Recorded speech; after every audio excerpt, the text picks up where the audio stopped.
Saludos cordiales, yo soy Cristian Sobrino, esto es otro episodio del podcast La Trinchera.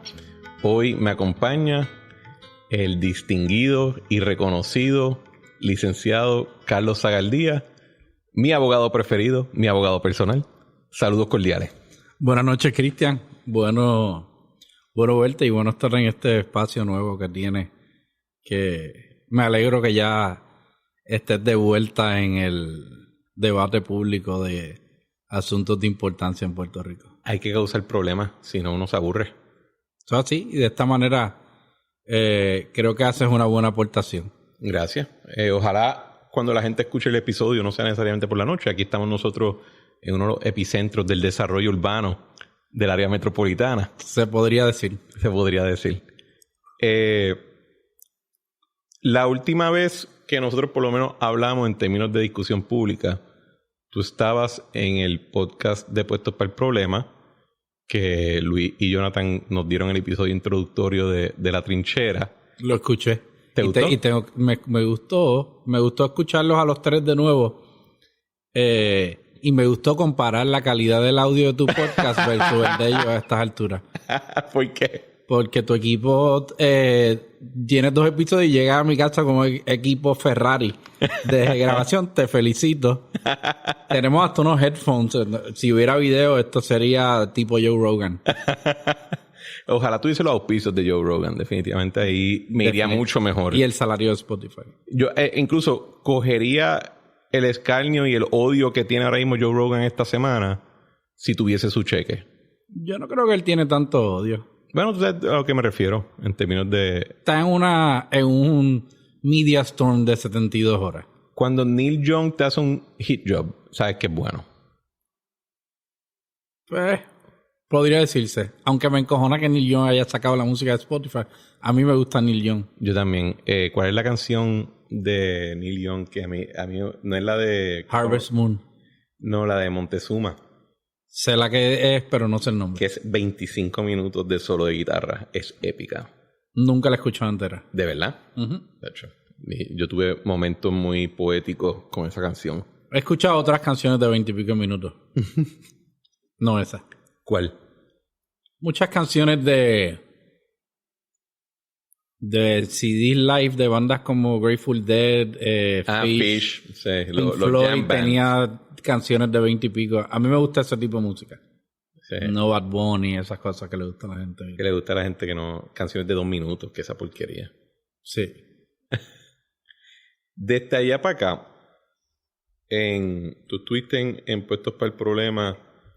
Entre otros espacios. Entre otros espacios, porque también yo creo que tú estabas en uno de los paneles de Dávila. Yo estaba en Puestos para el Problema, estaba en un panel de Dávila, estaba en Informe 79 y a veces tenía apariciones en Pelota Dura y en una columna en Noticel.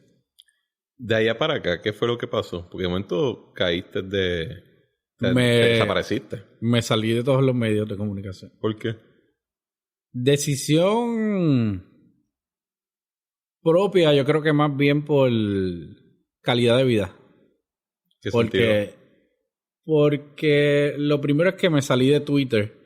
Yo creo que la cosa en Puerto Rico luego del 2019, del verano, se puso el ambiente bien cargado. A mí personalmente me mandaron hasta amenazas de muerte. I still don't know why. Porque yo no era parte del gobierno. Pero recibí como 4 o 5 amenazas de muerte por Twitter, Facebook.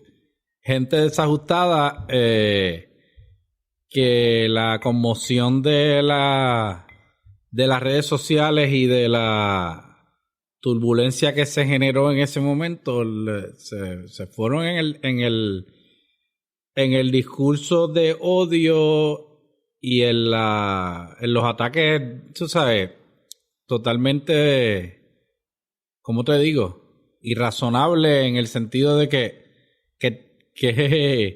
what do we have to do with anything that is going on? Pero esas cosas no había sido la primera vez que yo pasaba por ese tipo de situación. Cuando mi papá estuvo en el gobierno hubo unas amenazas de muerte que recibí también. Tampoco sé por qué, pero tuve seguridad por un tiempo y todas esas cosas. Pero en ese momento que la cosa política se puso a ese nivel de gente llegar a la decisión de, hubo un tipo que me mandó una foto hasta de un arma, ¿entiendes?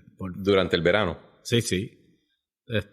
Y eso fue después y me dijo que eso fue después de que tu papá pasara por lo de Viejo San Juan. En esos días que fueron unos días bien caóticos desde el punto de vista de opinión pública, y yo en ese momento sí estaba en distintos espacios. Por la mesa. Y en ese momento tomé la decisión de que no iba a echarle leña al fuego, que me iba a salir de la discusión pública. Me fui saliendo poco a poco de los medios y me salí del podcast al final. Okay. Y decidí que no iba a coger un detox mediático porque, o sea, el tema de Twitter y eso, y yo creo que esto es algo que podemos hablar tú y yo. El tema de Twitter es un tema interesante. En un momento cumplió un propósito, yo creo, la aplicación como tal, creo que se ha ido desvirtuando un poco.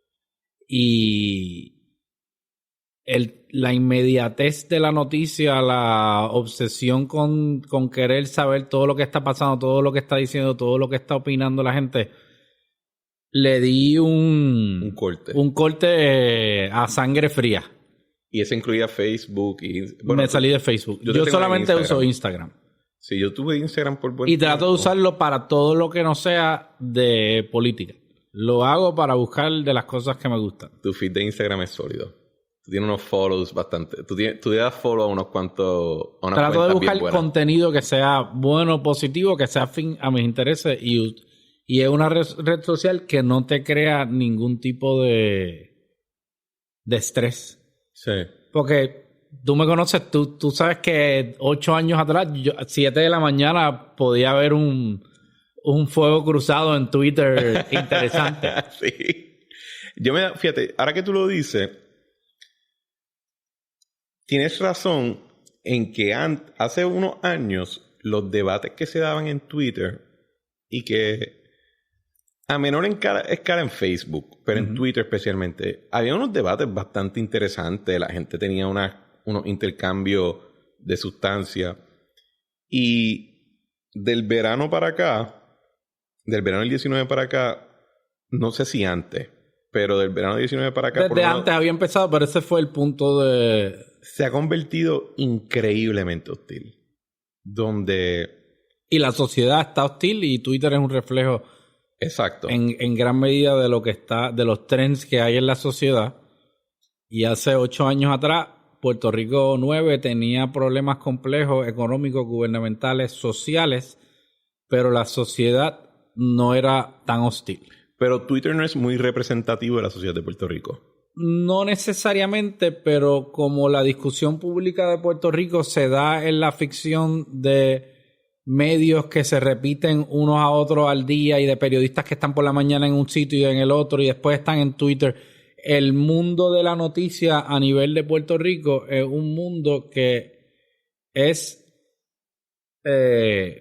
insularizado, como quien dice. Y al final del día lo que genera allá adentro es un clima que cada día es más hostil. Y eso uno no lo quiera, o sea, no es representativo de Puerto Rico, estoy de acuerdo contigo, y eso es parte de las razones por las cuales decidí salirme de Twitter, porque no quería formular opiniones prejuiciadas por el contenido de lo que había ahí.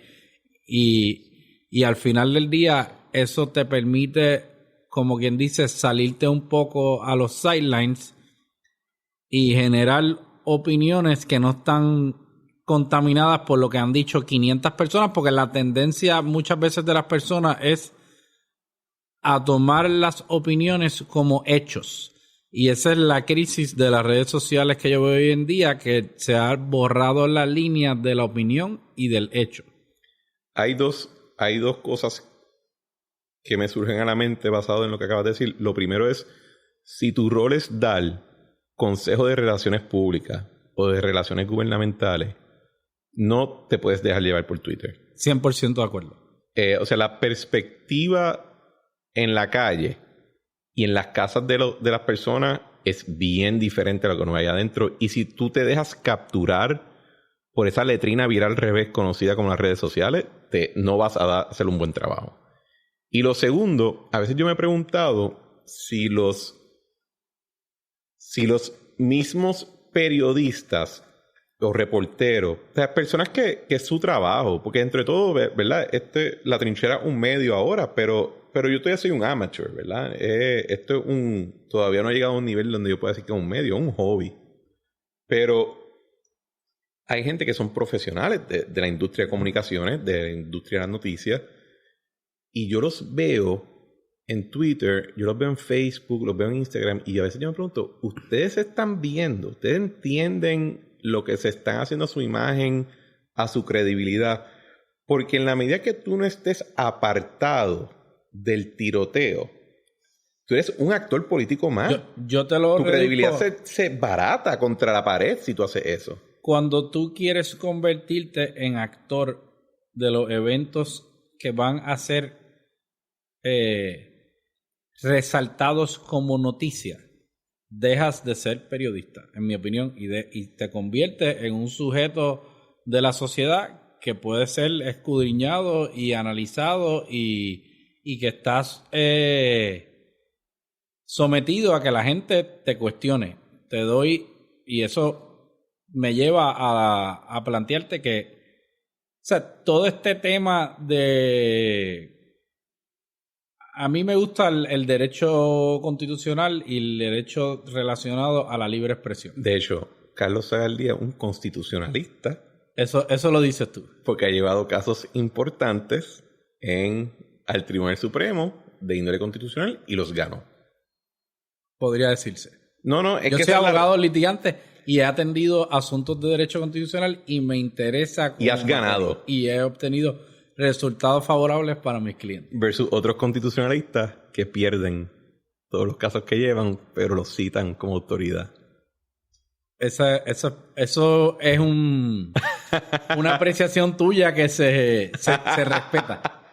Pero al final del día me interesan esos temas y si tú ves lo que está pasando, porque no, te doy un ejemplo. La semana pasada empezaron a hablar del caso de Alex Delgado y del tema del privilegio. De que él obtuvo unos documentos que son parte del sumario fiscal, que por ley es un expediente confidencial. ¿Qué es un sumario fiscal? Sumario fiscal es el expediente investigativo de un asunto penal que es confidencial y solo tiene acceso el fiscal. Pero eso es como un file físico. El expediente de las cosas que contiene ese expediente, cuando la persona la acusan y llega a la etapa de descubrimiento de pruebas, pues el acusado ahí tiene derecho a que se le entregue. Hasta tanto y cuanto eso no ocurra, esos documentos son confidenciales por virtud de ley.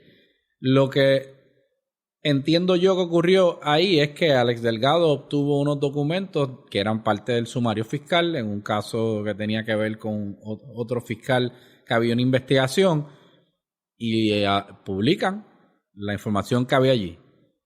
El abogado demanda. ¿Cuál abogado? ¿El fiscal o el abogado del fiscal? Demanda al medio, a Alex Delgado, you know it. Okay.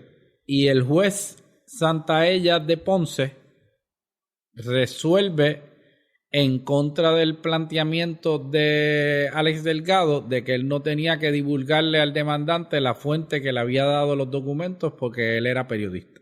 Okay. Y le asistió un privilegio que se ha reconocido, que hay una cultura en Puerto Rico de respetarlo, y el juez resolvió que no aplicaba ese privilegio porque los documentos se habían obtenido de manera ilegal.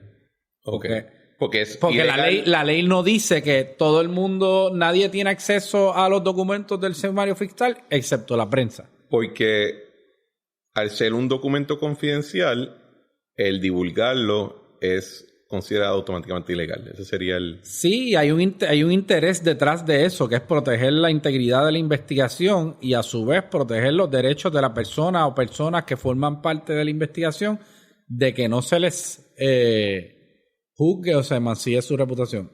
Entonces, eso genera un debate en Puerto Rico de la prensa. y yo veía un programa de medios donde el periodista es panelista y el programa completo se convirtió en una defensa de Alex Delgado. Entonces, en ese día, ese programa actuó como defensor de su panelista y de sus derechos o como periodista. O puede ser las dos, ¿no? Porque parte de la premisa de que todos los periodistas están de acuerdo con que ellos tienen un privilegio que más nadie tiene. Exacto. Entonces, si hubiera un periodista que dijera, mire, no, yo llevo 40 años de periodista, yo he cubierto un montón de asuntos judiciales, criminales, de investigaciones, y yo nunca he accesado ni publicado un sumario fiscal porque yo no violo las leyes de Puerto Rico. Ese periodista deja de ser periodista porque no quiere violar la ley. Y tiene derecho ese periodista que disiente de ese tipo de opinión a que la prensa en general se exprese de la manera que se expresaron los medios en Puerto Rico, de manera organizada, estratégicamente, para llevar en una defensa de uno de sus miembros. Ya ahí la prensa, en distintas vertientes, se convirtió en unos activistas o defensores de un individuo que tiene una demanda. Déjame contestarte mi impresión. Y lo digo, y empiezo diciendo lo siguiente. Yo siento cierto conflicto ante la pregunta porque en términos de medios tradicionales, donde yo más estoy presente ahora mismo es Noti1. Okay. Y Alex trabaja allí. Y hasta le tengo... yo no estoy criticando, lo que estamos es discutiendo. Lo que digo es que yo no tengo programa allí ni nada, ¿verdad? Pero sí estoy regularmente en un panel y, por ejemplo, en el programa de Ramón y de Iván, yo soy invitado cuando para temas fiscales. Y te puedo decir también que hay otros medios que me han expresado a mí directamente o a otra persona que estaba hablando a nombre mío, que el medio tiene una política de no citarme o de no invitarme o de no publicar nada que yo escriba o diga porque yo fui integrante del infame chat. Y eso es una política interna del medio. Exacto. Entonces, entonces Noti1 ha tenido por lo menos ¿cómo dice? La indulgencia de permitirme a mí o a otros a participar y pues cierto agradecimiento y conflicto, pero... Ok, pero ahí me dices conflicto y yo no le llamo a eso un conflicto porque tú no tienes ninguna limitación de libertad de expresión por el hecho de... para ninguno. Pero ciertamente, estando allí, tienes un chilling effect sobre si tú te expresarías o no. Y fíjate que no te quieres expresar. No, me voy a expresar. Lo que te voy a decir es lo siguiente. Y sobre el otro asunto de la estación o el medio que dice que no te cita o que no... Pues entonces, tienes ahí dos instancias donde en escenarios, en medios de comunicación que se supone que sean los defensores más ferios de la libertad de expresión y del derecho de todas las personas a expresarse, creando escenarios donde hay una obstrucción a la libre expresión. Bueno, hay un periódico que cuando me explicaron todas las maromas que tuvieron que hacer para poder publicar una información que yo había citado en Twitter y que sabía que la fuente era yo dije, pero ¿por qué ustedes pierden tanto el tiempo? O sea, porque fue una cuestión bien bizantina. Pero lo que iba a decirle a Alex es lo siguiente. Tú puedes, yo creo que ser periodista y defender una postura de gremio en general. Y creo que eso fue lo que tú viste en ese programa, ¿verdad? Porque yo creo que muchos periodistas quisieran poder decir, yo tengo un privilegio que va más allá de lo que simplemente me otorgan las reglas de evidencia, que es donde están los privilegios establecidos. Porque yo ejerzo una función reconocida por la Constitución, no solamente es libertad de expresión, sino que la prensa es reconocida expresamente en la Constitución. En la Constitución de Puerto Rico se establecen controles incluso a su expropiación de sus bienes. Y esta es una extensión de ese rol tan crítico que me reconoce la Constitución. Yo creo que... Y ahí los derechos del medio van por encima de los derechos de la persona que pudieran estarle fabricando un caso. Ese es el argumento. Yo lo que digo es lo siguiente, y esto yo lo dije en Noti1, incluso en el programa de David Colón. Yo creo que es una cuestión de pertinencia. ¿Es la información que se publicó cierta o falsa? Porque si es cierta, ¿quién se la hace llegar al medio que la publica y que ejecuta la difamación a última hora? Es un poco irrelevante porque el origen de la difamación es el documento como tal. Versus es la información falsa. Si es falsa, fue fabricada. Entonces, ¿quién es la persona que le hace llegar la información al medio? Es pertinente, claro, es relevante al litigio de difamación. Claro. Y ahí es que yo tiraría la línea, porque yo no quiero reconocer... Bajo un blanket coverage de que esto aplica independiente de las circunstancias, cualquier periodista, en base a que confió a que X persona que él entiende en su criterio subjetivo que la fuente es confiable, con los parámetros que sigan o no sigan, y a veces que no siguen los periódicos o medios antes de publicar una información, ok, pues es confiable. Yo la publiqué. Resulta que es patentemente falso y que la persona va al otro día al medio, busca los documentos, los entrega, los refuta. Y yo he estado en contextos donde yo he ido como abogado a periódicos con información a refutar punto por punto aseveraciones falsas en artículos de periódicos. Esto es algo que yo he hecho. Y tú no ves que el medio no te dice, disculpa, lo publicamos mal, pero by the way, el que nos dio la información fue esta persona. Y nuestra fuente que entendíamos que era confiable y que supuestamente pasamos juicio sobre la información para que no haya un grave menosprecio a la verdad, como dice la jurisprudencia, pues ¿qué pasó? Esa conversación entre fuente y medio que generó que se publicara una información falsa es inmune de los derechos de los ciudadanos. Yo no creo que la libertad de expresión está formulada para permitir escenarios donde se difama.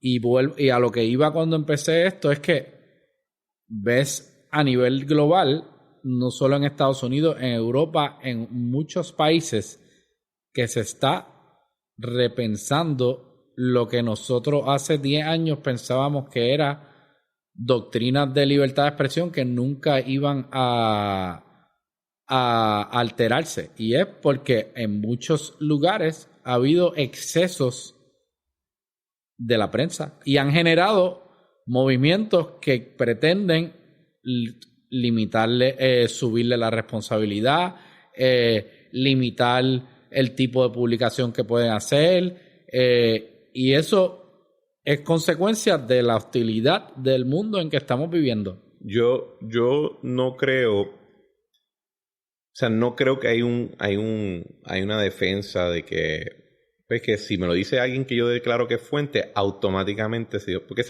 automáticamente hay un privilegio, y cuando decimos privilegio significa que una corte no puede ordenarte a divulgar información o y que la persona sobre la quien hablaron nunca se va a enterar quién Correcto. Fue el que en verdad estuvo detrás de hacerle la difamación. Pero sí creo que es importante diferenciar eso, si es pertinente el caso, porque a última instancia la información fue falsa o no, versus simplemente que alguien con una mera demanda y un proceso de discovery pueda entonces revelar fuente. Aunque en casos donde es cierto, donde se puede determinar que la información que se provee es cierta. Y creo que es importante. A mí lo que me ha sorprendido de esta discusión últimamente es que el gobierno aparece, y me corrige si estoy mal, lo que entiendo es que el Departamento de Justicia no está apelando este asunto, o no está invocando la falta de un derecho, un privilegio de prensa. Yo no creo que esto es un caso entre el demandado y el medio. He escuchado unas expresiones como que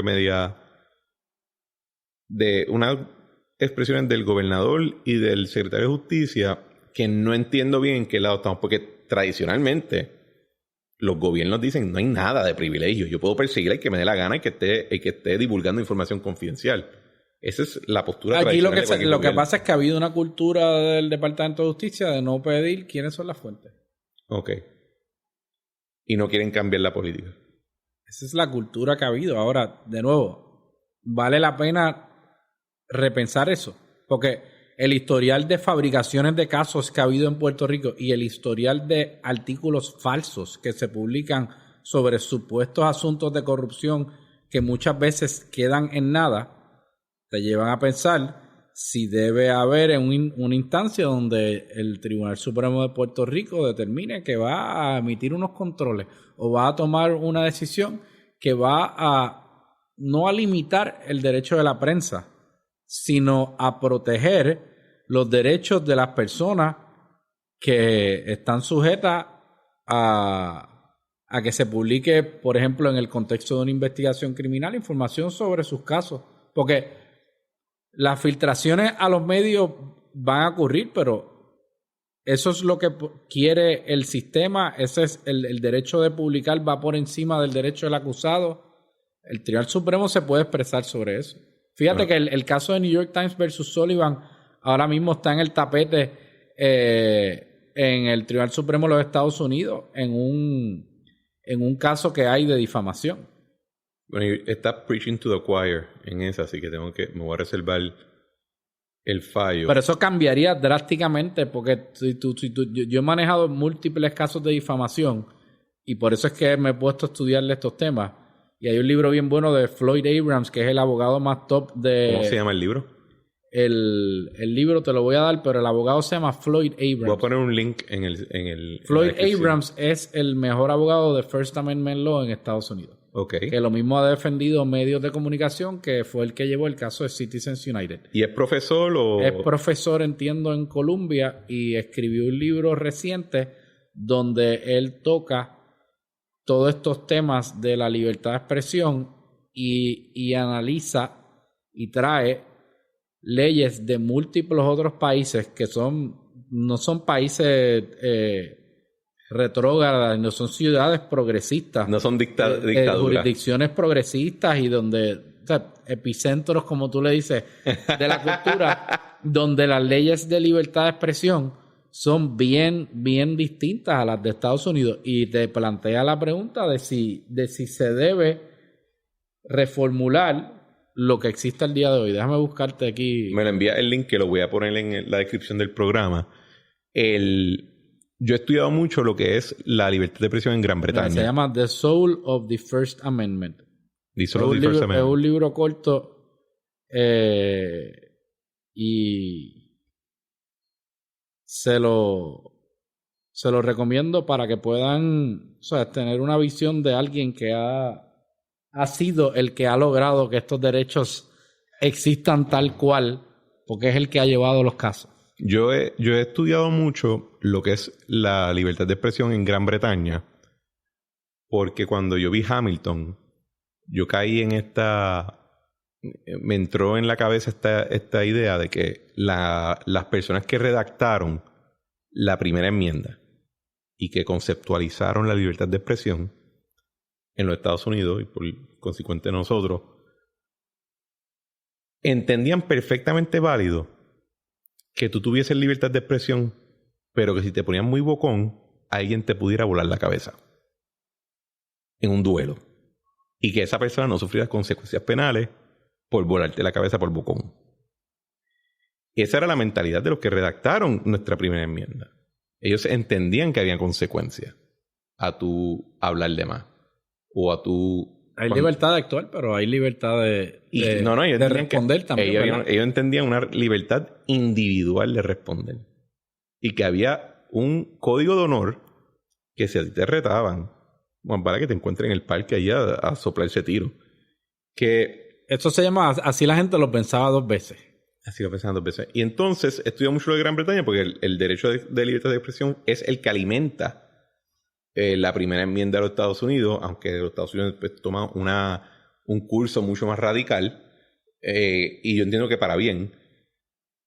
Pero en el mundo donde los medios están en tu bolsillo, en tu celular, en el reloj, en el reloj, donde quizás ya mismo están en los espejuelos. Quizás, no sé, no he llegado a una conclusión. Y yo creo que este caso definitivamente no hay que me va a hacer llegar a una conclusión. No. Pero el caso en Estados Unidos pendiente. Hay una necesidad de revisitar. Va a ocurrir. Acuérdate que tienes un Tribunal Supremo ahora mismo bien conservador. Y tienes una sociedad norteamericana que está y cuyos jueces, para llegar a ser juez, sufrieron 2 o 3 cantazos en el proceso mediático. Y eso les puede cambiar la visión del asunto a nivel personal. Yo pienso que va a haber cambios en esos temas. Estados Unidos no está ajeno a lo que está pasando en otras partes del mundo. Yo favorezco la libertad de expresión, pero para todo el mundo, no para los que van a decir lo que a ti te gusta que digan, ni para los que un clubcito decide que son los que pueden hablar o son los que tienen el moral right o el moral compass correcto. Y eso tiende a pasar mucho en Puerto Rico. Sí. Entonces, te sales de los medios, te sales de las redes sociales y te dedicaste de lleno a tu práctica. Siempre he estado dedicado a la práctica. Lo de los medios yo lo hacía como como el hobby de esto de ser un news junkie y un junkie de la política también. Pero la práctica, gracias a Dios, me ha ido bien, ha estado muy activa y parte del reto era mantener esa agenda con las necesidades de clientes, con los juicios, los litigios, y el resto de la vida. Y lo que decidí fue, como te dije al principio, calidad de vida. Tan pronto, yo llevo entrenando para maratones y cosas de esas un par de años. Acabé el podcast, me fui recuerdo que en septiembre después estuve por un viaje por Francia, después corrí el maratón de Chicago, pasaron las navidades y nos fuimos de viaje también y llegué y empezó el COVID. Yo insisto que tenemos que demandar a Luis y a Jonathan para regalías. Yo lo insisto. Hay una servilleta por ahí que yo tengo guardada. Eso es una materia de evidencia solamente. Por lo menos tienes 15 años para reclamar. Sí. El día 14 año 14 con 364 días le mando una carta renunciando al claim para que puedan dormir tranquilos. Y estamos seguros que para entonces van a estar ya millonarios. Sí. Espero que sí. Coño, yo espero que sí. Y que me inviten. Y que compren micrófonos nuevos. Y que graben en persona. Sí. La área de práctica tuya es bien interesante y en los últimos, estaba haciendo un recuento, todos los episodios han tenido un abogado graduado o un licenciado. O sea, ¿de verdad? Bueno, en el primer episodio está Luis, estoy yo y estaba Jonathan, que Jonathan se graduó de Derecho también, aunque no practica como abogado. Somos un problema. El segundo episodio es con Joan, que no practica como abogada, pero se graduó de Derecho y entonces era abogada canónica. Y se expresa como abogada. Tercer episodio fue Iván Rivera, licenciado.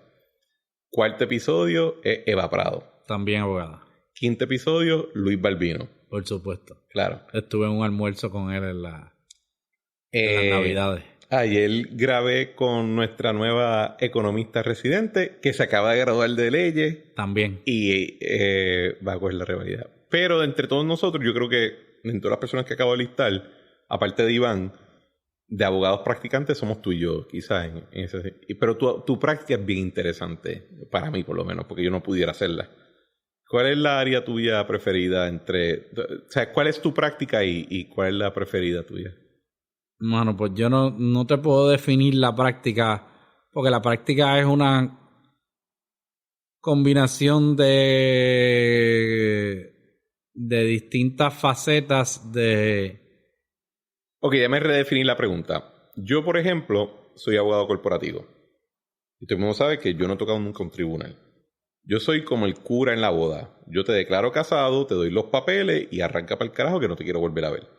¿Verdad? Es una práctica transaccional o de consultoría regulatoria, algo así, pero yo nunca voy a litigar un caso. Tú, por el contrario, litigas en foro administrativo y das consultoría, no sé si estás involucrado en la parte contractual y eso, pero mucha de tu consultoría, especialmente la que yo encuentro más valiosa, es cómo no meterte en el tribunal.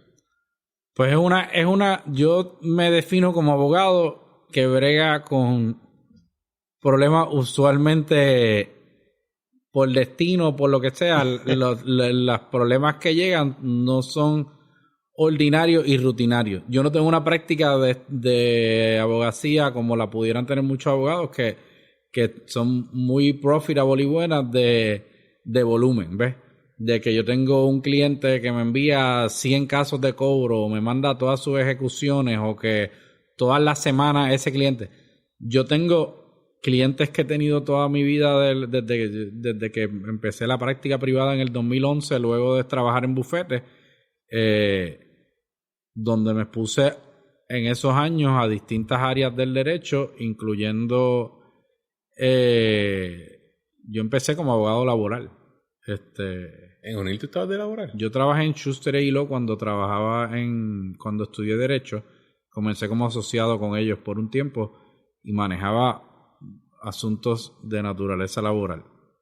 Después me enfoqué en el litigio comercial, que ahí cogí la experiencia en temas contractuales, litigios federales, en temas de monopolios que manejé, en litigios complejos de volumen alto que te dan unas destrezas que son importantes para tú poder manejar litigios de menor escala, porque si bregaste con un revolú de 10,000 documentos, pues el caso de 200, 300 documentos se te hace mucho más fácil. Luego de eso, empecé la práctica privada y comencé a atender asuntos penales también. Ok. Y a su vez, manejaba asuntos de consultoría gubernamental, asesorando a municipios, jefes de agencia, legislatura. Eso lo hice varios años. Soy abogado de una universidad hace más de 10 años y esencialmente todas las cuestiones day to day. Universidad privada. Una universidad privada. Y luego empecé a desarrollar un expertise por razones, o sea, que no voy a entrar, pero que cuestiones que pasan en la vida, empecé a desarrollar un expertise en todos los temas que tenían que ver con leyes de corrupción pública y ética gubernamental. Y eso era del lado de defensa. Del lado de defensa. Y esa práctica la empecé a desarrollar, me dio la exposición de estar en múltiples casos de alto perfil, de ver los casos en juicio, de ver las vistas, luego de representar jefes de agencia, de representar fui abogado de Anaudi en su momento, cuando el lío que tuvo a nivel estatal,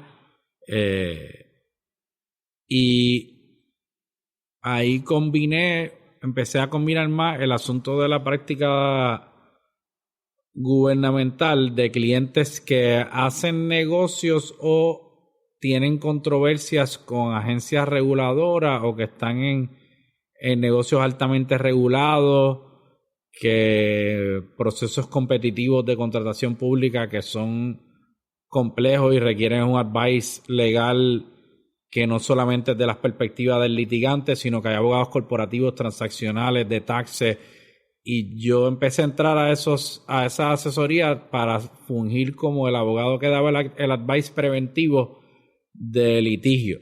Uh-huh. El que veía las cartas para asegurarse que estaban en control, que se sabían las reglas del juego de lo que se puede, no se puede hacer, cómo tú te comunicas con la agencia, cómo no, que no te descalificaran del proceso, que si había una impugnación la entidad estuviera representada, y empecé a envolverme en esa práctica también y en asuntos legislativos. Ahora mismo tengo una práctica, gracias a Dios, porque yo no puedo hacer lo mismo todos los días, me aburriría, me pego un tiro. He tenido la dicha, ¿sabes? Y he tenido, ¿sabes? Uno tiene que ser agradecido, la suerte, pero también he trabajado para ellos de tener una práctica que me permite hacer, las cosas que a mí me gustan y en las que entiendo que soy bueno, que eso siempre es importante, y tener una clientela sofisticada que atiendo asuntos variados. Por ejemplo, te puedo dar un ejemplo de hoy donde tuve una llamada por la mañana sobre un litigio que tenemos un grupo de abogados, luego tuve que bregar con el jefe de una compañía que tiene un proceso de orden de protección que me pidió que lo ayude, después tuve una negociación sobre una deuda de un arrendamiento, después tuve otro cliente que tiene un asunto legislativo, después tenía un litigio que se iba a ver mañana que se suspendió y se llegó a una transacción. No estoy haciendo lo mismo todos los días. Hay épocas que el volumen es más alto, hay momentos donde hay un montón de crisis a la vez. Pero no, gracias a Dios no me puedo quejar y estoy contento con la práctica que tengo. Yo soy al revés a ti. A mí me gusta la rutina, me gusta ser bien artesanal con el trabajo y me gusta que sea... Yo tengo una rutina. Personalmente, yo soy la persona más OCD y rutinaria. Sí, me escribiste mensajes en el Instagram por los cables de mi por los equipo. Cables, eso no puedo bregar. Maldito neurótico. Me levanto a las 5 de la mañana, hago ejercicio todos los días. Tengo un montón de... Mi oficina, nadie se atreve a entrar porque todos los papeles están puestos de una manera, ¿sabes? Pero no puedo llegar a una oficina y decir, voy a bregar con todos los días con este solo tipo de issues. A mí me encanta esa vaina. A mí me encantaría eso. Me voy a atrever a hacerte una pregunta y no pensaba hacértela. O sea, me surge ahora. Tú tienes una práctica que atiende temas del FEI, temas de corrupción pública, ley de ética gubernamental. Yo, en mi caso, después de mucho pensamiento, yo pienso que el asunto de la corrupción en Puerto Rico está exagerado. Y lo digo como alguien no solamente que ha bregado en Puerto Rico y que hasta cierto punto está involucrado en controversia, sino que yo he podido tener, como abogado corporativo, yo he hasta cierto punto practicado derecho hasta ahora en todos los estados excepto Nueva York. Y en Nueva York hasta cierto punto también. Y las cosas que yo he visto en otros estados le pararían los pelos a la gente en Puerto Rico. Tanto de la relación de los jueces con los abogados, el tipo de casos que se permite correr, las actuaciones de funcionarios públicos, etc. ¿Tú estás de acuerdo conmigo de que el asunto de la corrupción gubernamental en Puerto Rico está exagerado? ¿O tú entiendes que quizás el enfoque debería ser diferente? ¿Cuál es tu visión del asunto? Depende de lo que definas como corrupción. Para mí corrupción es romper la ley. Violar la ley, un acto delictivo es un acto delictivo. Si hay una intención corrupta a nivel público, esos son otros 20 pesos. Ahora,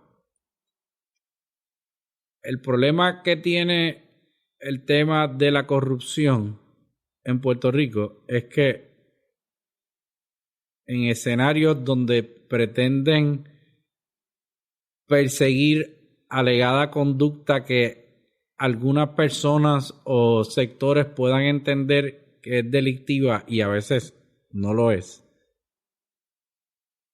las instituciones e instancias actúan de manera más corrupta que lo que pretenden proteger o los hechos que pretenden sancionar. Articula eso un poquito más.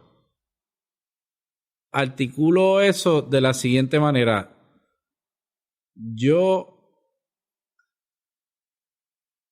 no voy a entrar en detalle por razones personales porque no es la onda en la que estoy. Hace 6 años me podías haber cogido y estábamos 3 horas mencionando, pero yo no tengo ninguna credibilidad en la oficina del panel fiscal especial independiente. Si el concepto de la oficina es bueno o no, es un tema debatible. Los individuos que están allá adentro, yo le tengo cero confianza. Cero.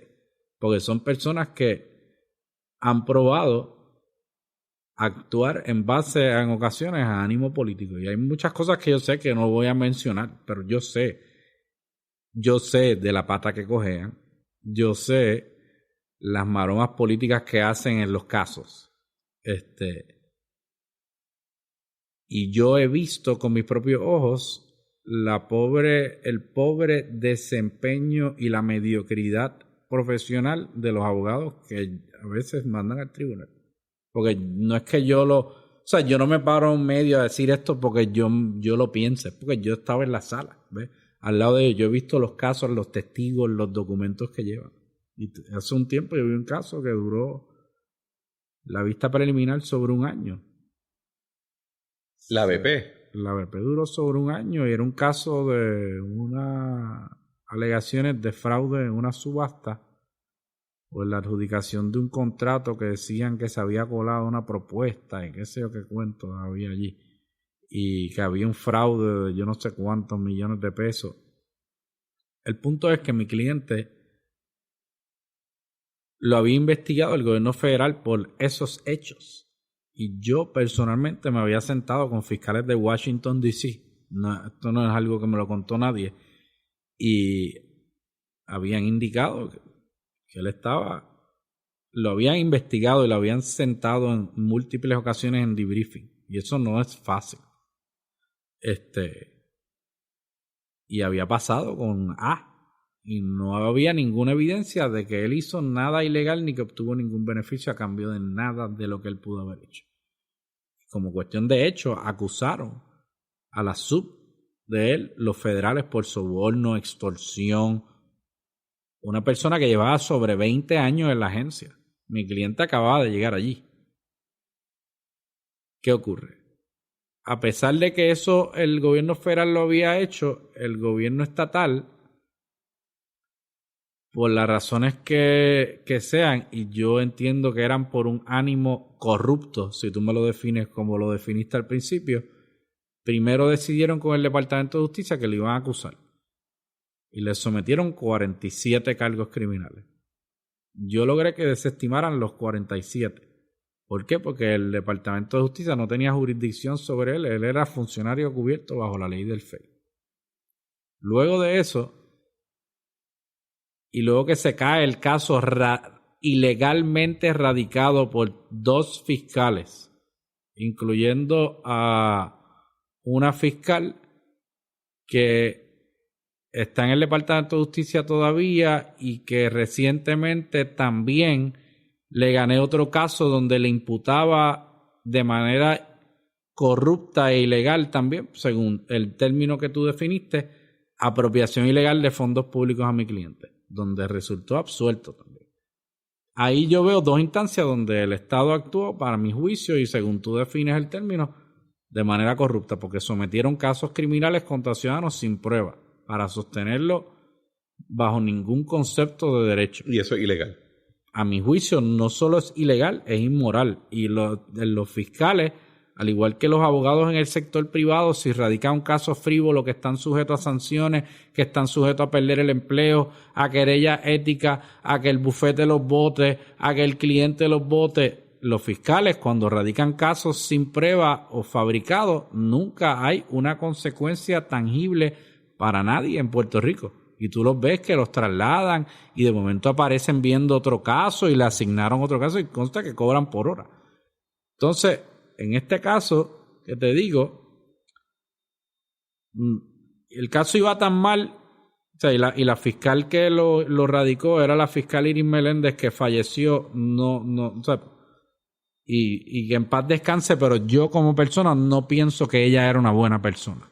Y me topé con ella en 2 instancias de mi carrera profesional y pienso que era... No hables mal de gente. Pero la manera que actuó conmigo, pues eso era lo que me gustó. Okay. Y se lo planteé. Y era una persona de mucha experiencia y desde el comienzo le planteé, mira, aquí esto no procede. Y nunca había una explicación.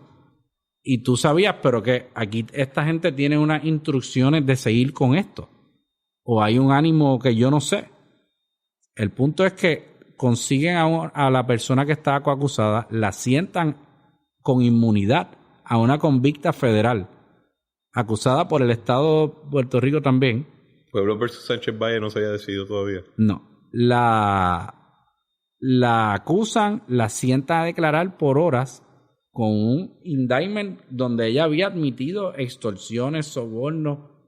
Al final del día, el caso, te voy a decir cómo se acabó. El fiscal acabó la prueba. Yo me paré. Le dije al juez, vaya al artículo tal del Código Penal que define fondos públicos como tal cosa. No incluye dentro de esa definición fondos federales. Todo lo que ellos han traído aquí tiene que ver con unos supuestos contratos pagos con fondos federales que ya el gobierno de los Estados Unidos investigó y procesó a la testigo por soborno y extorsión. Y los cargos que presentaron no están incluidos dentro de la definición del Código Penal. ¿Tú me puedes creer que los fiscales en ese momento, te estoy diciendo luego de 1 año y pico de investigación, 1 año y pico de vista preliminar, se viraron a buscar el código para leerlo? Y yo fui a la mesa. En la sala. En la sala. Yo fui a la mesa de ellos. Y le diste el tuyo. No se preocupe, fiscal, que aquí yo le doy mi copia para que usted lo pueda leer por primera vez. El juez me miraba, buscó el código, lo leyó, le dijo, fiscal, ¿tiene algo que decir? Y se cayó. Se cayó. Mi cliente, ¿Después de cuánto tiempo? Mi cliente pasó... Esos hechos eran del 2011. Mi cliente terminó ese capítulo de su vida en el 2020. 9 años. Estuvo 9 años en eso. Yo vi el caso del fraude de la superintendencia del Capitolio también. Sonadísimo el caso. Mi cliente... ¿Qué fue el del cuatrienio pasado? Del cuatrienio pasado se acabó recientemente. El juicio me tomó terminarlo sobre 2 años y medio. ¿Y en qué terminó? Mi cliente lo querían meter preso, literalmente, por supuestamente apropiarse ilegalmente de unos fondos públicos de una orden de compra de construcción. Y la juez lo absolvió por falta total de prueba para ese delito. Hubo unos cargos de negligencia que el Ministerio Público prevaleció, pero yo le ofrecí a ellos, desde hace 3 años, le ofrecí primero a la fiscal Olga Castellón, que nunca respondió las comunicaciones porque tenía un ánimo prevenido con el caso. ¿Qué significa ánimo prevenido? Que tenían un ánimo de que seguir con el caso independientemente de sus méritos. Ella ahora mismo fiscal federal, ¿no? Desconozco lo que hace con su carrera, pero no creo que hizo una buena gestión como fiscal general del Departamento de Justicia. Tengo varias instancias en donde el trato de ella con los abogados y en el manejo de los asuntos no estaba a la altura de lo que uno espera. Pero en esa instancia yo le ofrecí al Ministerio Público, y esto lo digo ahora porque ya eso se acabó. Pero nosotros le ofrecimos ¿cómo es? Agua pasada. Coger un caso menos grave de negligencia que tal vez se pudiera argumentar que la había habido por el manejo de la documentación, pero bajo ningún concepto le iban a imputar un delito que no contempla probatoria, que iba a implicar cárcel de seguro. El caso lo vimos, tomó 37 testigos, tomó 170 y pico de exhibits, sobre 60 vistas en el tribunal. ¿Cuánto cuesta un caso así? Eso cuesta un montón de dinero a los abogados. Bueno, o sea, ¿cuánto cuesta el proceso para el Estado y para todos? Bueno, ¿cuánto le costó al acusado?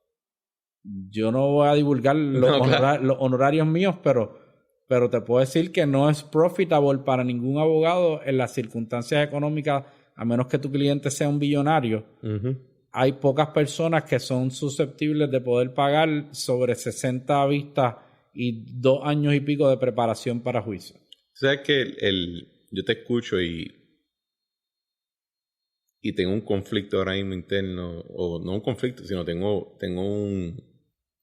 un problema, y es el siguiente. Tú articulas casos donde el FEI o Departamento de Justicia o Fiscalía, quien sea, han fallado para ti en tu aseveración. Y a la misma vez, yo personalmente, que he estado sujeto a estos tipos de procesos, lo único que yo tengo es una resolución diciendo aquí no hay nada del mismo FEI. Y entonces, si esa entidad no tiene ninguna credibilidad, ¿qué diablo tengo yo en la pared? Lo que pasa es que, o sea, yo, sobre tu caso particular, y no te lo digo porque estemos aquí, pero yo te dije, ¿sabes? Desde el primer día yo estaba claro que había y no había pase para ningún delito. Si hubieran radicado algo ahí, me hubiera sorprendido, y mi temor siempre fue que fabricaran un caso para complacer la opinión pública. Por razones ahí alguien vio la luz y dijo, hasta aquí llegamos. Pero en el caso de, por ejemplo, este individuo mi cliente era un ingeniero de 40 años que vivía en Texas con 4 hijos, que trabajaba por una compañía grande de ingeniería, que no había cometido nunca ningún delito, que no tenía historial criminal, ni adicción a drogas, ni alcohol, que iba de su casa al trabajo, de la casa a la familia. Si paraba en un sitio era la iglesia. No era un santo, pero no era un ciudadano de mal. Okay. Al igual que no lo somos tú y yo, no somos santos, pero no somos personas que somos negativas para la sociedad. Y al final del día, el gobierno de Puerto Rico sabía que él no se había robado ningún dólar. Yo fui a reuniones y le planteé, ¿dónde está la evidencia de que a él le transfirieron dinero a una cuenta de banco? ¿Dónde está el intercambio del efectivo? ¿Dónde está el patrón de gastos que ustedes puedan imputarle que no sea consistente con sus ingresos? Eso no existe aquí. ¿Cómo ustedes le van a imputar que él se robó un dinero? ¿Cuál es la intención? Nunca quisieron. Me tomó. ¿Tú crees que a esa persona que tuvo que viajar de Texas sobre 60 veces para ver su caso y perder días de trabajo, quién lo va a compensar? Y literalmente le fabricaron un caso de apropiación ilegal de fondos públicos. Tú sabes el impacto. Bueno, sí, y yo trabajo en industria regulada. Cuando estoy en W2, típicamente es una industria o de farmacéutica, o de seguro, o de finanzas. Y te tienes que huellas digitales, te tienes que registrar, te hacen background checks, cualquier ínfimo asunto que pueda salir en Google, a ti te van a cuestionar y te van a pedir un ensayo contestando qué pasó aquí. Y puedo entender perfectamente qué es lo que involucra que tú tengas ese tipo de acusación. Incluso hay industrias donde olvídate si te encontraron culpable. La mera acusación ya te descalifica para poder participar de ella. Fíjate, tú me hablas de credibilidad, de todas estas cosas, que si de la corrupción, y ¿sabes?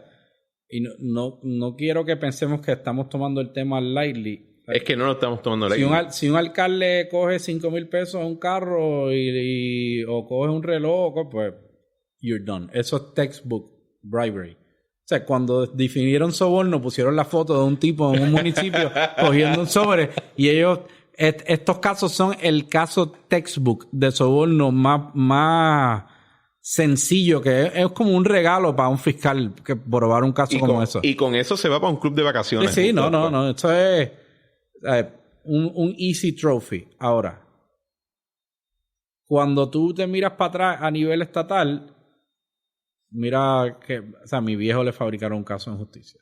14 cargos criminales. ¿Quién responde por eso?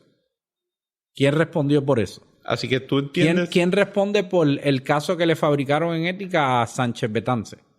¿Quién responde por los casos que le metieron a Wanda Vázquez, sea lo que sea que haya pasado? ¿Quién responde por el caso que le sometieron falsamente al que te mencioné? ¿Quién responde por el caso que le fabricaron a la gente de Petro West? No sé si te acuerdas. Que le fabricaron un caso que duró años.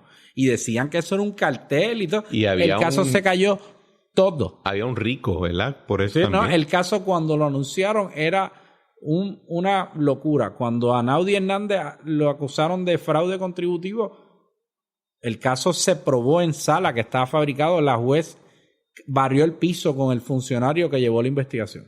¿Quién responde por todo eso? Eso no es corrupción. O sea, utilizar el poder del Estado para procesar ilegalmente a una persona sin base para ello, ¿es corrupción? Una pregunta, ¿y un fiscal no puede contraargumentar que lo que está haciendo es tratando de implementar su lectura del código penal o del código aplicable. Hay situaciones en el derecho, y tú lo sabes como abogado, que son sujetas a discusión. Hay cosas que son blanco y negro. Y hay cosas que cualquier persona prudente y competente puede llegar a la conclusión que no va a llegar a ningún lado. ¿Y tú entiendes que esos casos que tú citaste son blanco y negro? Son cosas que cualquier investigador razonable o fiscal, sin un ánimo o una intención ulterior o una instrucción jerárquica de un tercero, si fuera por un criterio profesional, no lo haría. ¿Por qué? Porque si tú estás en un bufete de abogados privados y tú tuvieras eso ante sí y de eso depende tu permanencia o el salario o tus posibilidades de que te hagan socio, ¿tú lo radicarías? Si lo vas a perder, si el caso es flojo. Ahora, como si se pierde, no pasa nada, no hay consecuencias, cobraste por hora, te dieron el otro caso, te trasladaron, te nombraron juez. De ahí me gustaría mover la discusión a algo que sea un poquito más filosófico, y es lo siguiente. Vamos a tomar todo lo que tú acabas de decir como cierto, ¿verdad? ¿Cuál es el próximo paso? Porque te voy a dar mi teoría, ¿verdad? Hay muchos asuntos en Puerto Rico que nosotros le adjudicamos a otras ramas del gobierno que en realidad terminan en la rama judicial. Y no lo digo en el sentido de que la rama judicial es mala, lo que sea, lo digo en el sentido de que we could do better. Podríamos ayudar a la rama judicial a actuar mejor con ciertos temas. Le podríamos dar más recursos. Te voy a dar un ejemplo en términos de recursos.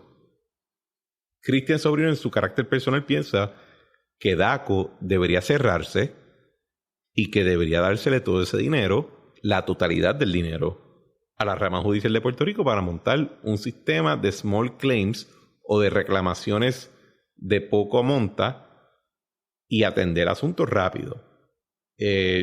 Cristian Sobrino piensa que los procesos adversariales o adjudicativos en la esfera administrativa deberían transferirse a la rama judicial y se le diera el dinero y se le dieran dar más puestos y más nombramientos de jueces.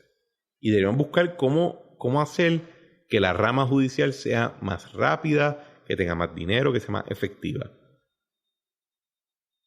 Basado en lo que tú has experimentado como profesional, está el aspecto de la rama judicial. ¿Qué sería tu visión de qué se podría hacer ahí mejor? Y adjudicando que están haciendo lo mejor que puedan hacer. Y después, en la rama ejecutiva, que tenemos el Departamento de Justicia, tenemos el FEI, tenemos Ética Gubernamental, tenemos toda esta agencia, pero hay una falta de satisfacción con el tema.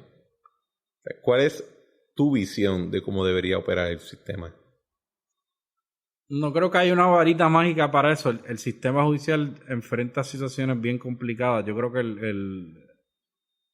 dentro de todo el COVID ha creado el progreso de la tecnología. Con los Zoom. Sí, eso aligera los calendarios de una manera bien grande o sea, tú como abogado no quieres ir a una vista estatus. Tú prefieres cogerla en la oficina, toma 5 minutos, a veces no hay ni que prender la cámara. Eso antes te sacaba 2 horas y media, en lo que ibas al tribunal, te parqueabas, volvías, te llamaban el caso. Perdías toda la mañana. Eso hoy en día se reduce a veces a 5 minutos. La tecnología ha sido buena. Ahora la rama judicial, al igual que todo Puerto Rico a nivel gubernamental, tiene unos problemas sistémicos de infraestructura y de tecnología que son serios. La calidad de los jueces existe, pero los jueces necesitan más recursos. Sí. Si tú vayas a las salas y haya más tecnología, el andamiaje de las computadoras, de tu ver un juicio con evidencia electrónica, yo no creo que los tribunales, te voy a decir algo, donde sí no hay corrupción o mínima es la rama judicial, a mi entender. Yo nunca me he enfrentado a un escenario en el ámbito judicial que yo considere corrupto. Yo siempre he pensado en el desempeño de los jueces, de los funcionarios de sala, de los alguaciles, de las secretarias. Nunca he visto eso.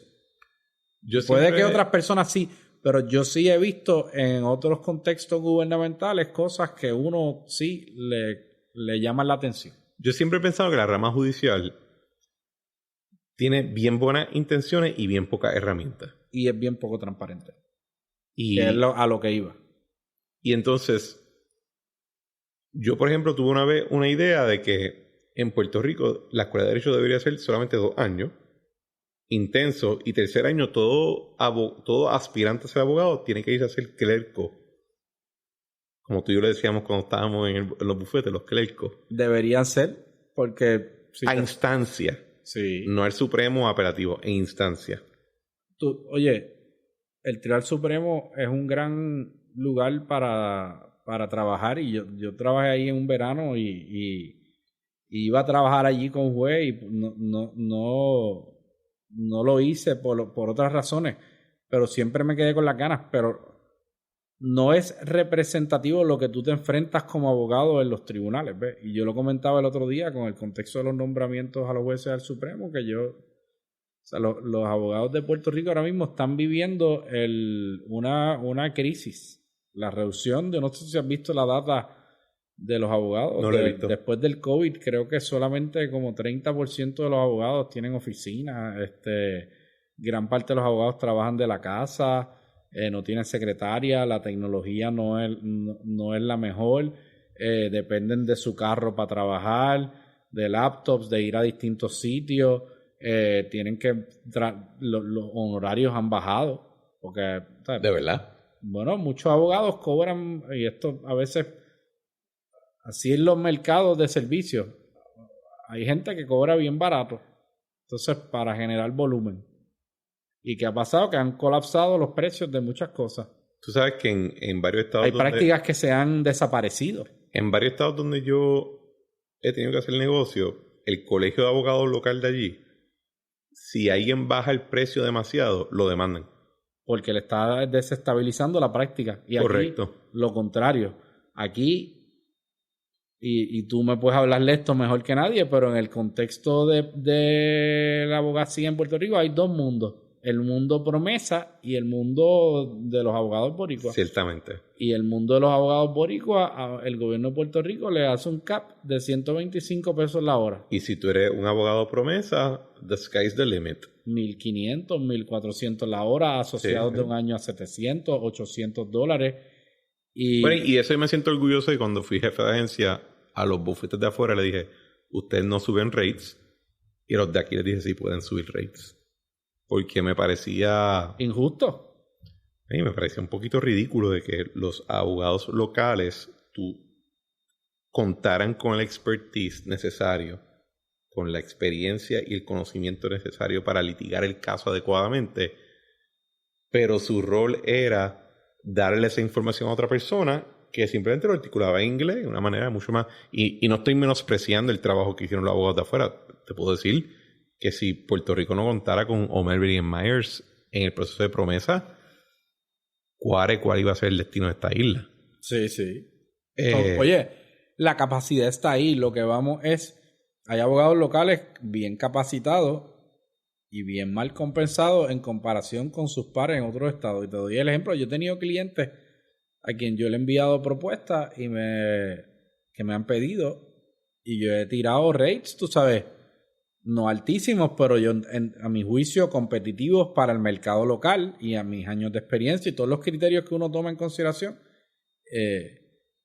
Y hay clientes que una vez tuve uno que me dijo, ay, ¿por qué esto es tan barato? Estos rates yo los veo muy baratos y esas cosas me causan suspicacia cuando las cosas son muy baratas. Yo tuve clientes similares cuando tuve mi tiempo de abogado solo practitioner. Porque están acostumbrados a pagar a rates 3 de veces. Afuera. Y yo, o sea, mucha de mi clientela en ese tiempo eran ley 2022. Eran la única gente que yo podía tomar como cliente por todos los conflictos que yo tenía por el periodo de la ley de ética gubernamental. Y yo le decía, de hecho, hubo un momento donde yo paré de cobrar por hora. Y yo dije, solamente hago flat fees. Porque ahí como que lo cogían más en serio. Uh-huh. Le cobraba muy poco y decían, eso es lo que cobraba mi paralegal que tú haces. Uh-huh. Y Sí, no, estoy de acuerdo y lo he visto en otros estados donde literalmente el colegio de abogados demanda a un abogado que esté cobrando muy poco. Y por eso es que yo abogo tanto por esta idea de que el sistema judicial tenga más capacidades de lo que dicen small claims o de poca monta, pero para mí small claims es $100,000. Y es que tú puedas ir a reclamar tu derecho a una adjudicación legal sin tener que esperar 3 años o más. En los tribunales vas a esperar eso. Porque Pero si haces un momento, te lo digo que yo he litigado casos en otros estados donde un small claim y el periodo de tiempo es 6 meses, como largo. Eso en principio no... O sea, suena bien bonito, no lo veo ocurriendo en Puerto Rico. La naturaleza de las reglas procesales no lo... Pero se cambian las reglas, ¿sabes? Las reglas las han enmendado y hacen comités de aprobación de reglas nuevas, de mejoramiento. La raíz del problema de la rama judicial es que los jueces de instancia no tienen tecnología.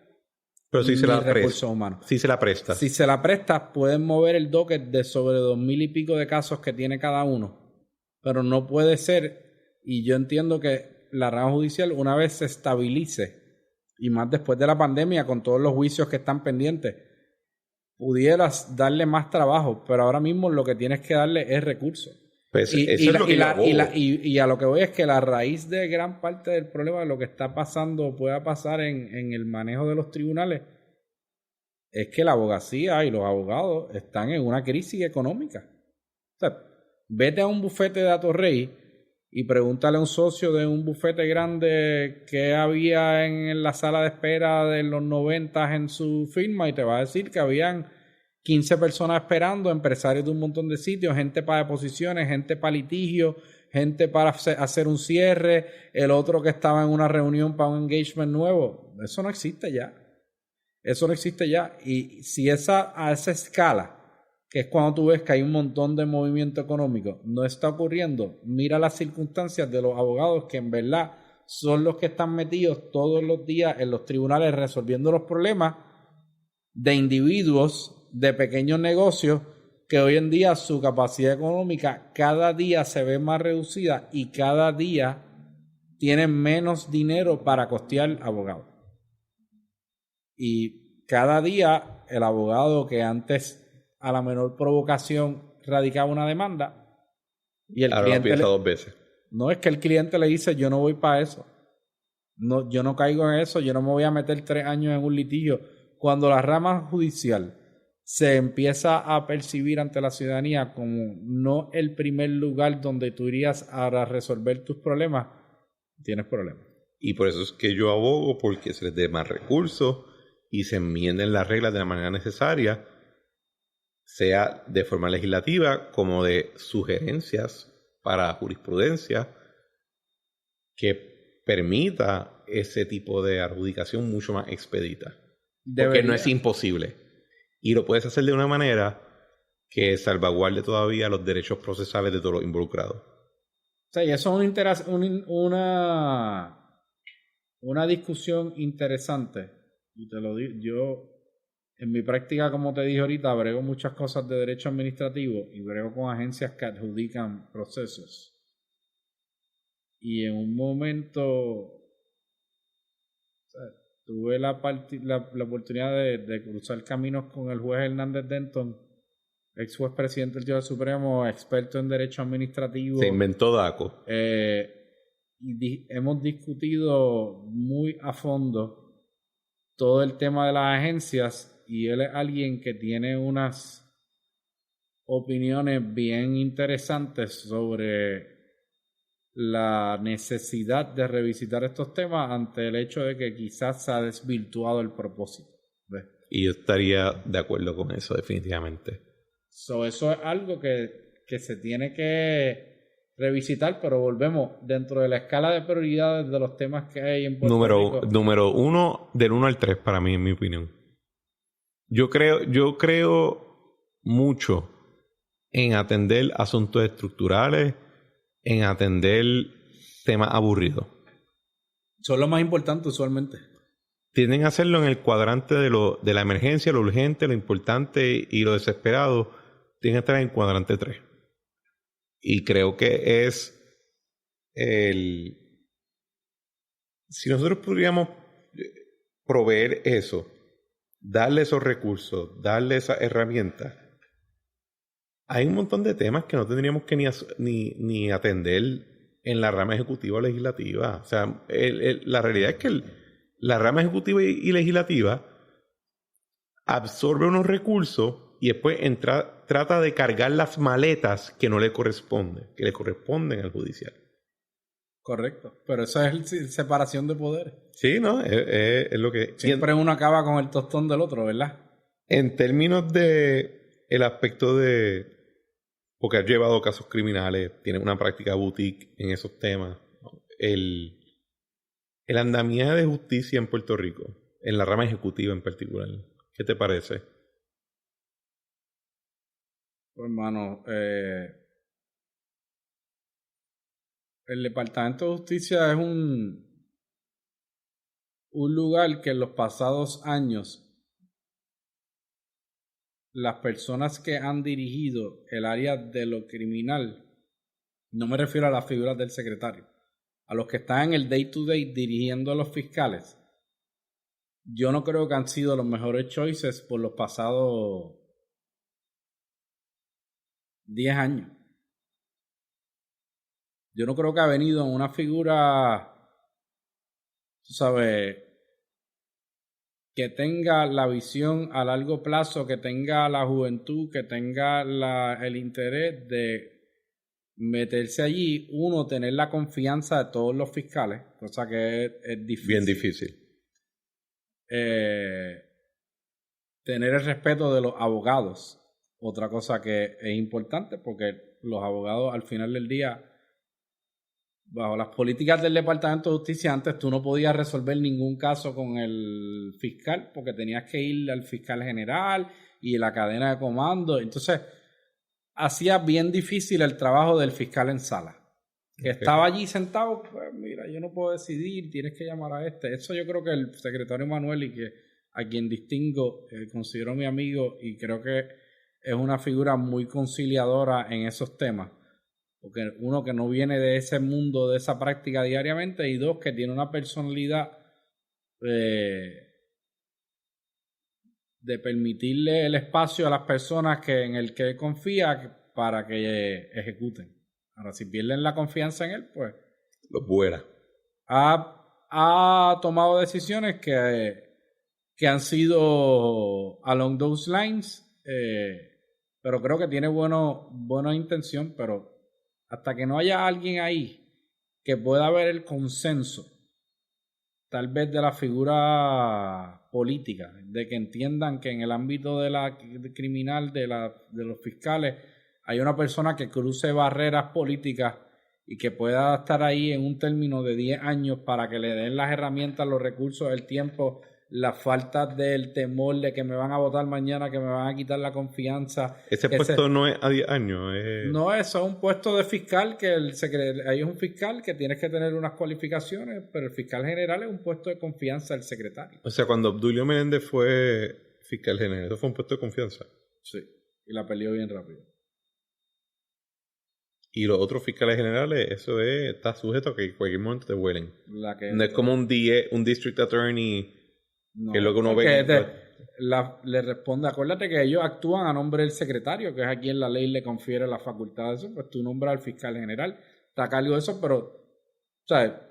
Salvo en los temas de integridad pública y que hay como una independencia de la División de Integridad Pública, el secretario no interviene tanto directamente. El fiscal general le responde directamente al secretario. Pues quizás sería una reforma interesante que tú separes el aspecto de fiscalía de lo que es el Attorney General, como le dicen en Estados Unidos. Quizás. El punto es, sea como sea, que se despolitice la posición, y no me refiero a que las figuras que han estado ahí sean politiqueros, pero que se le dé una certeza y permanencia a una persona que tenga la libertad de poder reformar eso. Y yo creo que tiene que venir alguien de nuestra generación que lleve ya sus 5 o 10 años de fiscal, que tenga la estamina, que tenga el tiempo, que domine la tecnología, que entienda las necesidades de los fiscales de sala y que el país esté de acuerdo que Es la persona.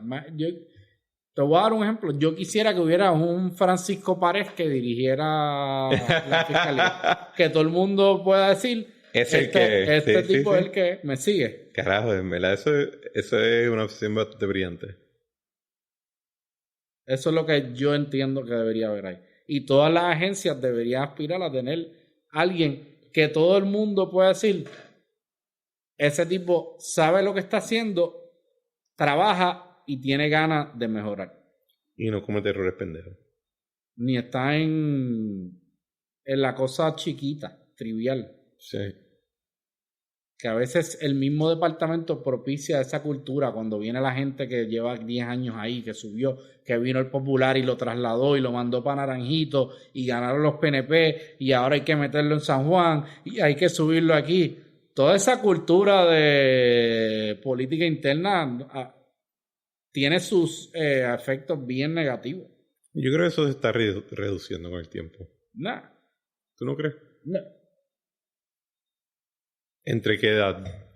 Eso existe en todos los gobiernos. Sí, pero yo creo que por lo menos los pocos servidores públicos que hay de nuestra generación no han tenido ningún break. Para ellos ha sido galleta. No han tenido esta idea de que pues si gana fulano a mí me va a ir bien. Al revés. Gana fulano, gana estoy igual, chao. En algunos casos sí, en algunos no. Quizás en algunas agencias sí, en algunas no. Tienes que hacer la encuesta. Sí, pero yo te puedo decir gente que me pueden dar ejemplos que validan lo que te estoy diciendo. Ok. Pero es la naturaleza del sistema. O sea, tú no puedes pensar que va a haber un gobierno totalmente abstraído de la política. Y la diferencia. Y de las relaciones personales y de quién tú confías y quién no. ¿Sabes?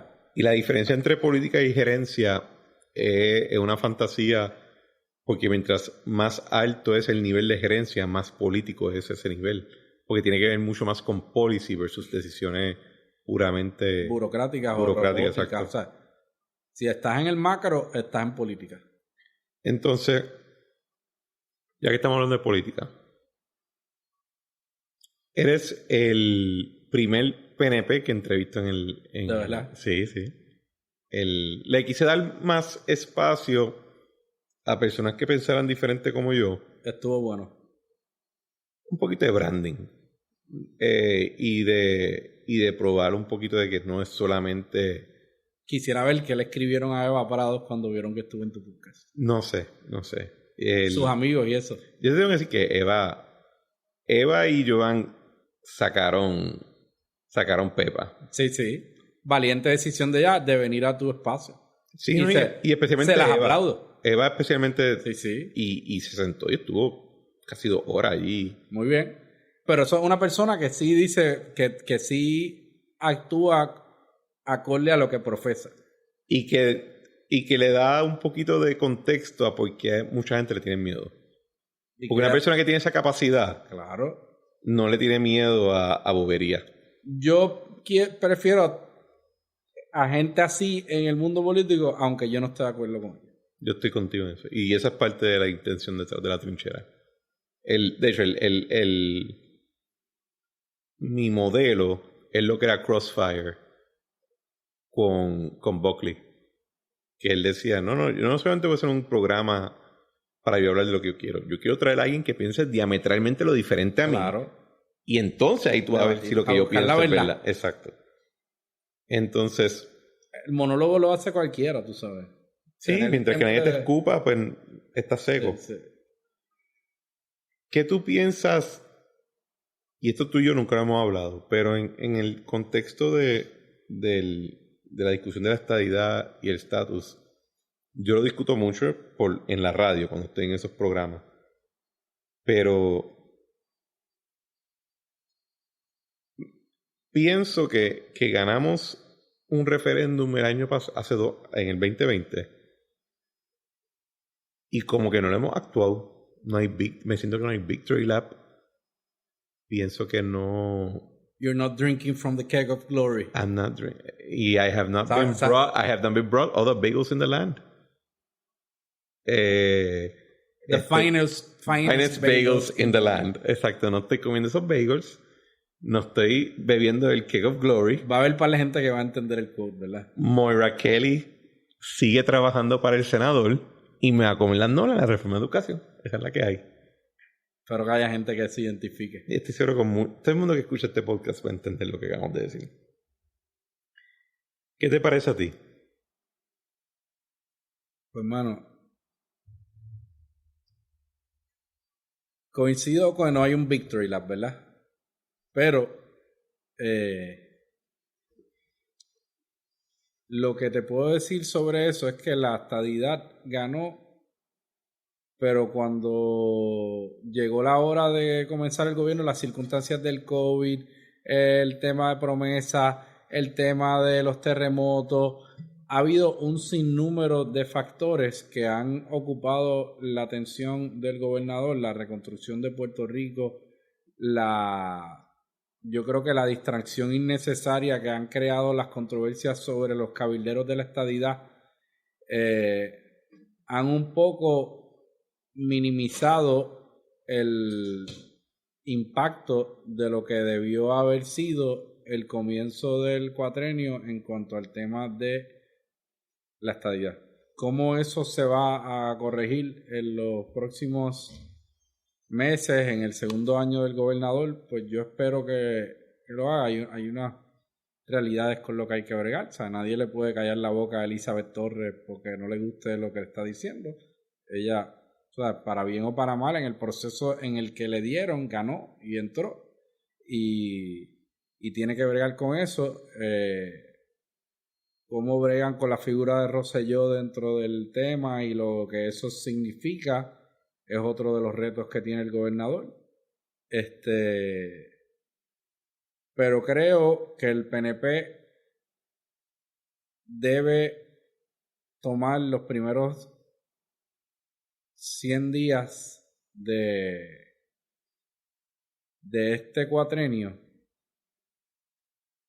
para poder formular bien cómo es que van a atender estratégicamente y van a dar los pasos necesarios. Bueno, de este año, porque el cuatrenio sí, para que suban el volumen del debate a nivel nacional.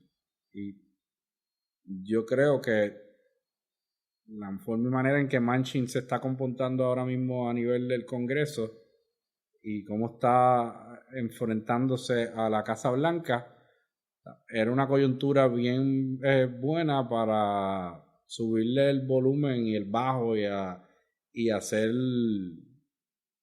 un poquito de más ruido de lo normal.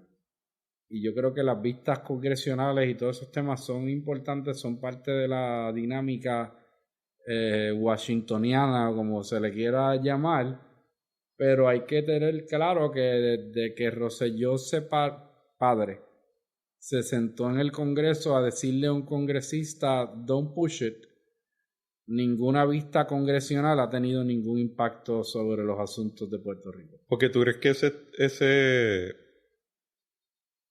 ese comentario fue como un hoyo negro, se chupó toda la energía después de ahí. No, porque fue uno de los pocos momentos, yo creo, donde ha habido una figura política y el mundo de cuando uno como persona sigue activamente la política. Sí.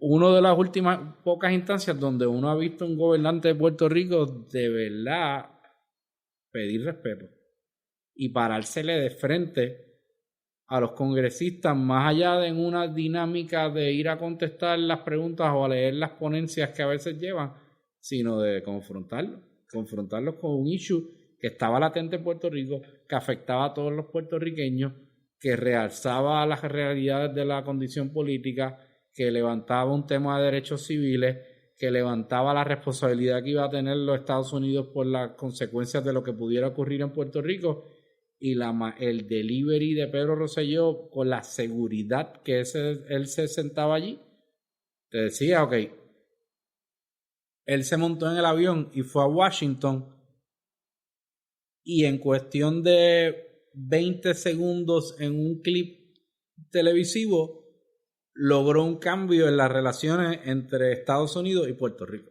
Sí, yo he interactuado 4 veces con Pedro Rosselló en mi vida. en el sentido de que me he sentado a hablar con él. Nunca me he atrevido a hacer la pregunta que siempre he querido hacer, que es la siguiente.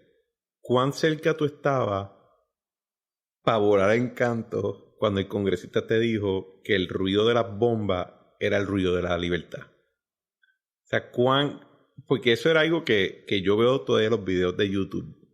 Y yo escucho esa frase que era del 98, 99, no me acuerdo cuál fue el año. Pero yo la escucho y yo le quiero escupir a mi monitor cuando él dice eso. Pero estoy de acuerdo contigo de que también es un hoyo negro.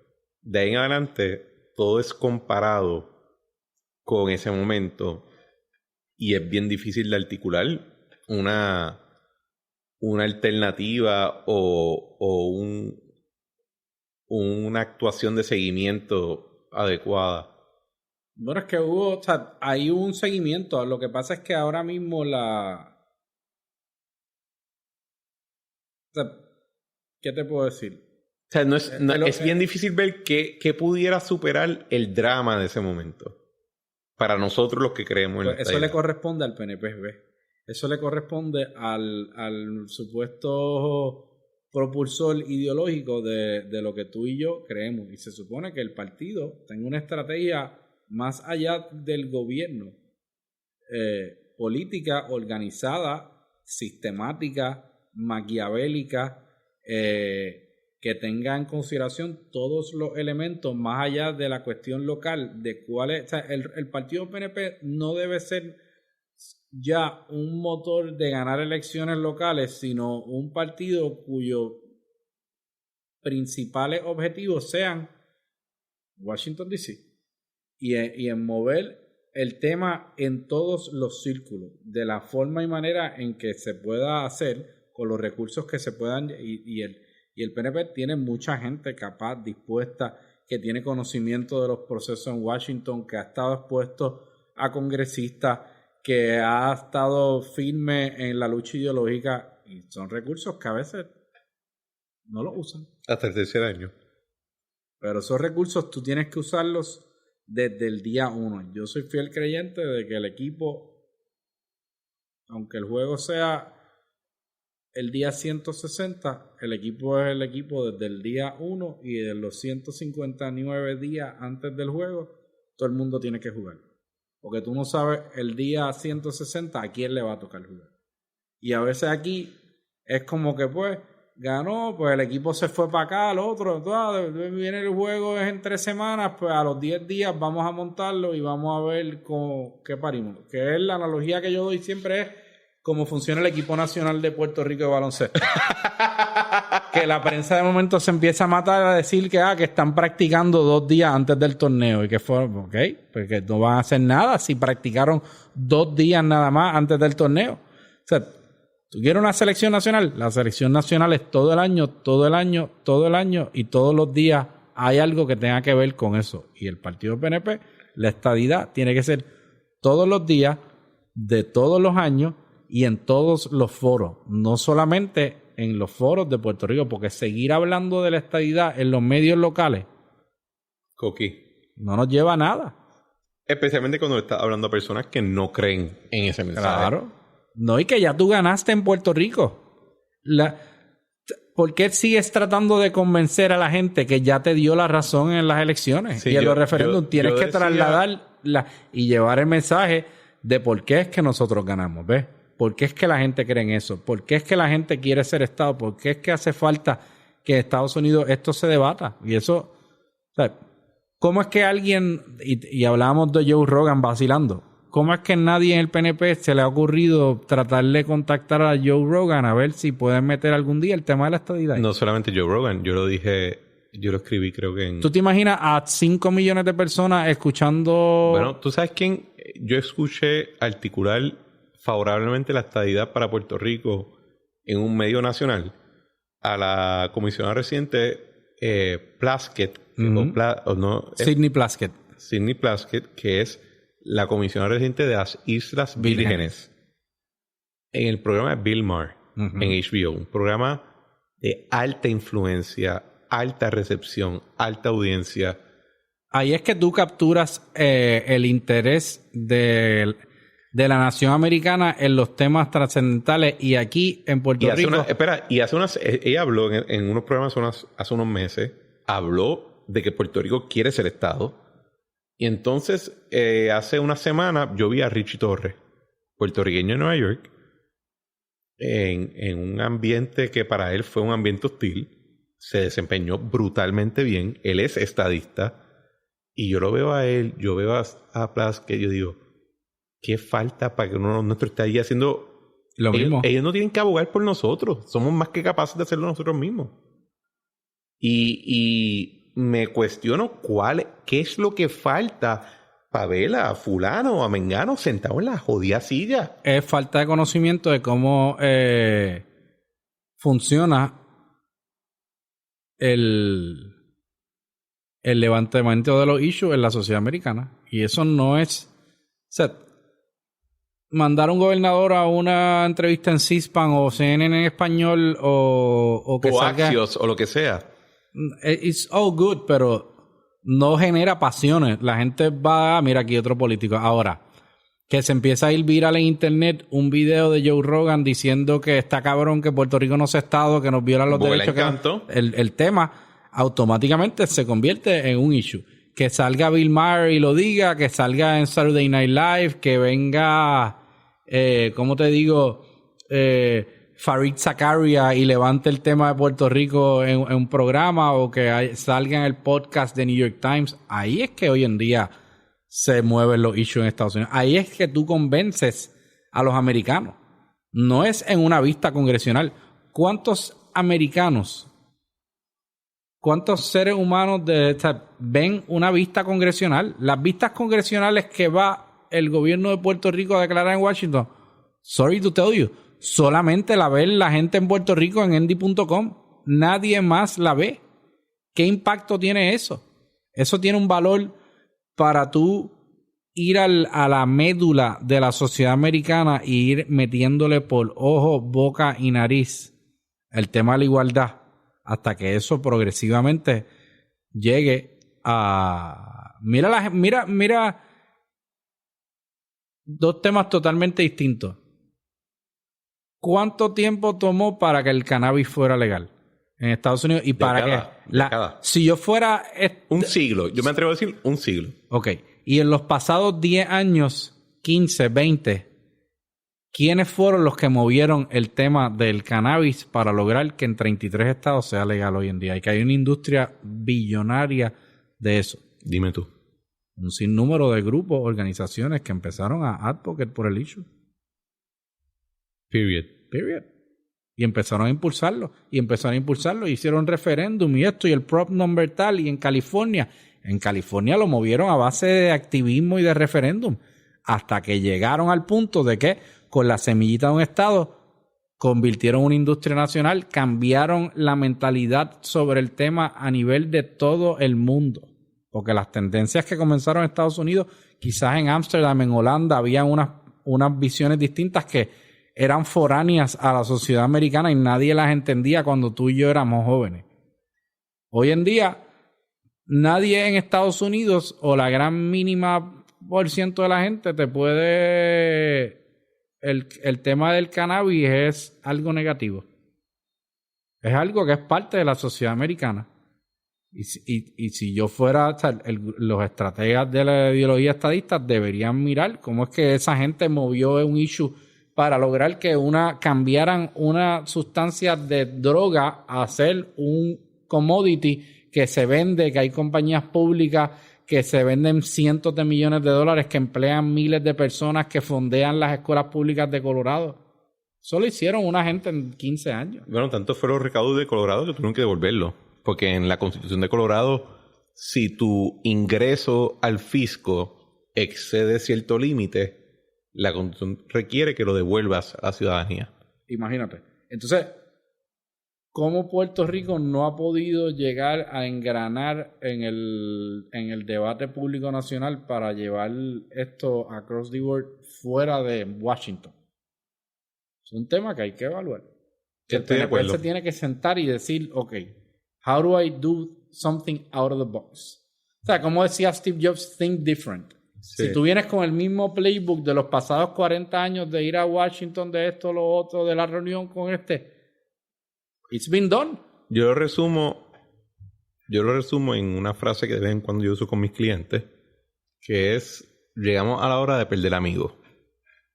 Y tienen que estar dispuestos a perder amigos. No va a llegar por tea parties ni por shows en Broadway, definitivamente. Cut off the hippie bullshit, strap on a helmet and start shooting. Y en esa nota, Sagar, te quiero dar las gracias por este episodio. Gracias. Me lo gocé muchísimo. Vamos a ver si lo escuchan o si genera pasiones. Estoy seguro que va a generar muchas pasiones. Así que con eso nos despedimos del licenciado Carlos Zagaldía y le solicitamos a toda la audiencia que por favor siempre, si es la primera vez que escucha, se suscriba en Spotify, en Apple Podcasts, en Stitcher, en Google o en su plataforma de podcast preferida. Como es de costumbre, también le pedimos que lo compartan con sus amistades y con sus enemigos y que le den gracias a Eric Harper por la música de este podcast que se titula Spirit of España y por el arte que fue preparado por Claudia Rosario. Ah, ¿de verdad? Sí. Bueno, no es Calle, no es mi cuñada, es otra Claudia. Okay. Nos despedimos y nos vemos en el próximo episodio. Muchas gracias.